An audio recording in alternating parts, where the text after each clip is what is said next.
कांग्रेस की ओर से आधुनिक भारत के निर्माता भारत रत्न पूर्व प्रधानमंत्री राजीव गांधी की पुण्यतिथि बद्दी के वार्ड नंबर 7 में दून के पूर्व विधायक राम कुमार चौधरी की अध्यक्षता में बलिदान दिवस के रूप में मनाई गई। इस मौके पर उपस्थित सभी कांग्रेस जनों ने राजीव गांधी के चित्र पर पुष्पांजलि अर्पित कर श्रद्धांजलि दी और उनके व्यक्तित्व व कृतित्व से प्रेरणा लेने का संकल्प लिया। वहीं पूर्व विधायक राम कुमार चौधरी ने कहा कि कुछ लोग जमीन पर राज करते हैं और कुछ लोग दिलों पर। मरहूम राजीव गांधी एक ऐसी शख्सियत थे जिन्होंने जमीन पर ही नहीं बल्कि दिलों पर भी हुकूमत की। वे भले ही आज इस दुनिया में नहीं हैं, लेकिन हमारे दिलों में आज भी जिंदा हैं। राजीव गांधी के बलिदान को न देश भूला है और न ही कभी भूल पाएगा। उनमें देश को आगे बढ़ाने की दृढ़ इच्छा शक्ति थी। राजीव गांधी ने 19वीं सदी में 21वीं सदी के भारत का सपना देखा था। अपने इसी सपने को साकार करने के लिए उन्होंने देश में कई क्षेत्रों में नई पहल की, जिनमें संचार क्रांति और कंप्यूटर क्रांति, शिक्षा का प्रसार, 18 साल के युवाओं को मताधिकार, पंचायती राज आदि शामिल है। चौधरी ने राजीव गांधी को 21वीं सदी का प्रेरणा स्रोत बताते हुए स्वर्गीय राजीव गांधी के जीवन पर प्रकाश डाला। आज भारत रत्न और देश के पूर्व प्रधानमंत्री श्री राजीव गांधी जी की पुण्यतिथि कांग्रेस अल्पसंख्यक विभाग के द्वारा आयोजित की गई है, जिसमें विशेष तौर पर मुख्य अतिथि के तौर पर पूर्व विधायक श्री राम कुमार चौधरी जी मौजूद रहे हैं। उन्होंने इनके चित्र को पुष्प अर्पित की और श्रद्धांजलि दी और इस मौके पर कांग्रेस के सारे कार्यकर्ता यहाँ पे मौजूद रहे। श्री राजीव गांधी को उनके उपलब्धियों के लिए याद किया जाता है, चाहे वोट का अधिकार 21 वर्ष से 18 वर्ष का करने का हो, चाहे कंप्यूटर को भारत में लाने का जो क्रांतिकारी कदम उन्होंने उठाया और उसके बाद स्वायत्त संस्थानों में 33% महिलाओं की भागीदारी उन्होंने सुनिश्चित की और इसके लिए उनको याद किया जाता है। दुर्भाग्यवश 1991 में पेरुम्बंदूर तमिलनाडु में वो वीर गति को प्राप्त हुए और उनकी याद में आज उनकी पुण्यतिथि मनाई जा रही है।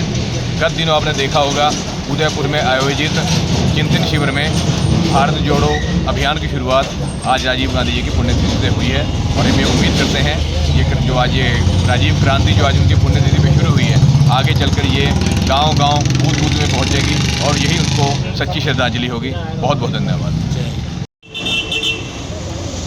आज दून ब्लॉक कांग्रेस द्वारा स्वर्गीय पूर्व प्रधानमंत्री, भारत के सपूत, भारत के महान नेता स्वर्गीय राजीव गांधी जी की 32वीं पुण्यतिथि जो है आज वार्ड नंबर 7 बर्धमान क्षेत्र में मनाई गई है, जिसमें हमारे सभी दून कांग्रेस के पदाधिकारियों ने भाग लिया है। हमारे अध्यक्ष जी हैं, हमारे पूर्व चेयरमैन साहब हैं, उपाध्यक्ष जिला कांग्रेस हैं, माइनॉरिटी सेल के अध्यक्ष हैं और सभी हमारे गणमान्य व्यक्ति इसमें आज शरीक हुए। और राजीव गांधी जी का नाम जो है वो सदा बहुत चीज़ों के लिए जाना जाता है और जाना जाता रहेगा, जिसमें मुख्य काम है उनका कि हमारे 18 साल के जो नौजवान साथी थे उनको वोट का अधिकार देना।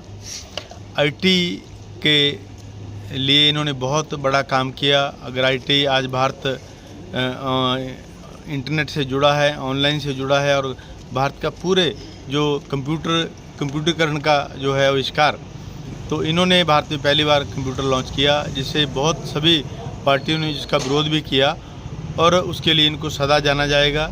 राजीव जी ने पंचायती राज संस्थाओं को सशक्त करने के लिए 3 टायर सिस्टम जो है वो स्टार्ट किया।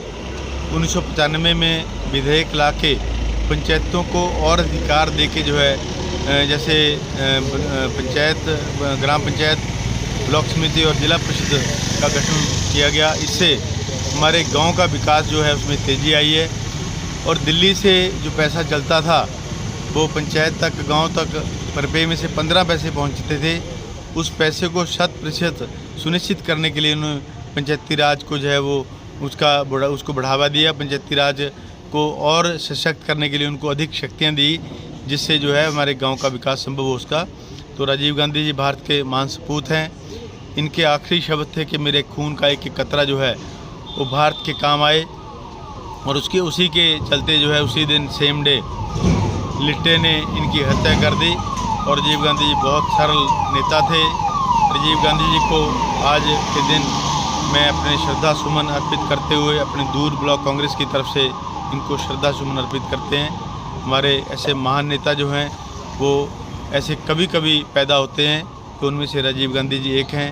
इन्हें भारतवर्ष, पूरा वर्ल्ड जो है वो हमेशा याद रखेगा। धन्यवाद। हिमाचल प्रेस न्यूज के लिए नालागढ़ से सुरेंद्र सिंह की रिपोर्ट।